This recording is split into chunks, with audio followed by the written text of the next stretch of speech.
महाभारत में मृत राजा के शरीर से रानी ने पैदा किए थे 6 बच्चे। महाभारत कथा आदि पर्व के अध्याय में राजा युषिताश्व और राजकुमारी भद्रा की कहानी की गई है। इन दोनों की कहानी सुनकर ही पांडवों ने अपनी पत्नी कुंती को मंत्रों की शक्ति द्वारा संतान प्राप्ति के लिए मनाया था। असल में राजा धृतराष्ट्र के भाई पांडु से एक बहुत बड़ा अपराध हो गया था, जिसके कारण पांडु को श्राप मिला कि यदि वो अपनी पत्नी या फिर किसी अन्य स्त्री के साथ मिलन करेगा तो तुरंत ही उनकी मृत्यु हो जाएगी। इसी कारण से पांडु को निसंतान होने की चिंता सताने लगी। आइए जानते हैं राजा पांडु ने कुंती को राजा युषिताश्व और राजकुमारी भद्रा की कौन सी कहानी सुनाई थी। एक बार पांडु वन में शिकार पर गए थे। शिकार करते करते पांडु ने अचानक झाड़ियों के पीछे कुछ आवाज़ें सुनी। पांडु को लगा कि झाड़ियों के पीछे हिरण छुपे हुए हैं। यह सोचकर पांडु ने तीर चला दिया। तीर लगते ही झाड़ियों के पीछे पुरुष और स्त्री की पीड़ा भरी आवाज़ आने लगी। स्त्री और पुरुष की आवाज़ सुनकर पांडु घबराकर घोड़े से उतरे और उन्होंने झाड़ियों के पीछे जाकर देखा। पांडु ने जब झाड़ियों के पीछे देखा तो उनको आश्चर्य का ठिकाना नहीं रहा। असल में पांडु ने भूलवश प्रेम में डूबे एक ऋषि और उनकी पत्नी को तीर से मार दिया था।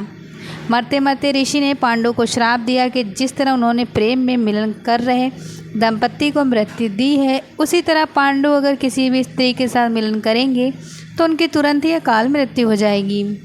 पांडु को श्राप देकर ऋषि दंपति दोनों ने प्राण त्याग दिए। पांडु परेशान होकर घर पहुँचे। पांडु ने अपनी पत्नियों माद्री और कुंती को ये पूरी घटना बताई। पांडु ने सब कुछ छोड़कर हमेशा के लिए वन में जाने की इच्छा जताई, लेकिन क्योंकि पांडु समझ चुके थे कि अब उन्हें श्राप के कारण संतान प्राप्ति नहीं हो सकती है, पांडु की निराशा देखकर दोनों पत्नियों ने भी पांडु के साथ जाने की जिद की। पांडु, कुंती और माद्री तीनों तप करने अपनी कामवासना को नियंत्रित करने के लिए तीनों वन में रहकर साधारण जीवन व्यतीत करते थे।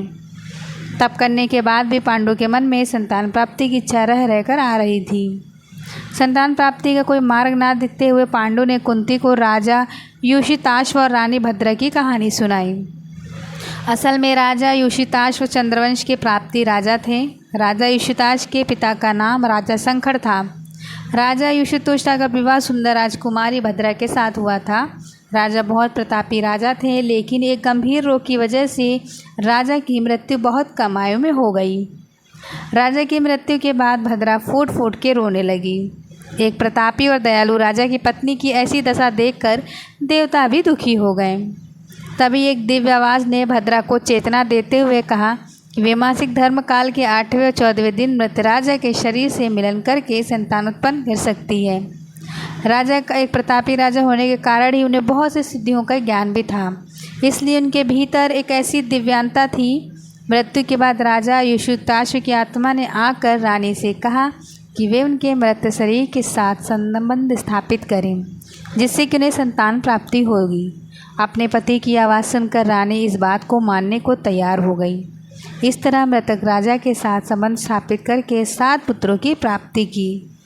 राजा पांडु ने जब कुंती को यह कहानी सुनाई तो कुंती ने प्रश्न किया कि राजा युषिताश्व की तरह वे अपनी दिव्यता से संतान उत्पन्न क्यों नहीं कर सकते।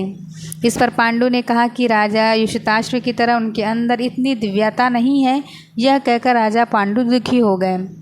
पांडु की बात सुनकर कुंती ने अपने मंत्रों की शक्ति का प्रयोग करने का निश्चय किया, जिससे उन्होंने 5 देवताओं से पुत्र प्राप्त हुए। युधिष्ठिर, भीम, अर्जुन कुंती की मंत्र शक्ति से जन्मे, जबकि कुंती ने माद्री का सहयोग किया, जिससे नकुल और सहदेव का जन्म हुआ। हालांकि राजा युषिताश्व के मृत शरीर से संतान प्राप्ति वाली कहानी को कुछ लोग महाभारत की मूल कहानी के अलग दंतकथा भी मानते हैं, लेकिन कई प्रकाश जैसे कौशिकी बुक्स से प्रकाशित, पेंगुनी प्रकाशन तथा अन्य भाषाओं में प्रकाशित महाभारत में इस कहानी का उल्लेख मिलता है कि राजा के मृत शरीर से भद्रा को संतान प्राप्ति हुई थी। वहीं महाभारत की मूल कहानी में उल्लेख मिलता है कि राजा युषिताश्व को फिर से जीवन दान मिला था। इसके बाद उन्हें संतान की प्राप्ति हुई थी।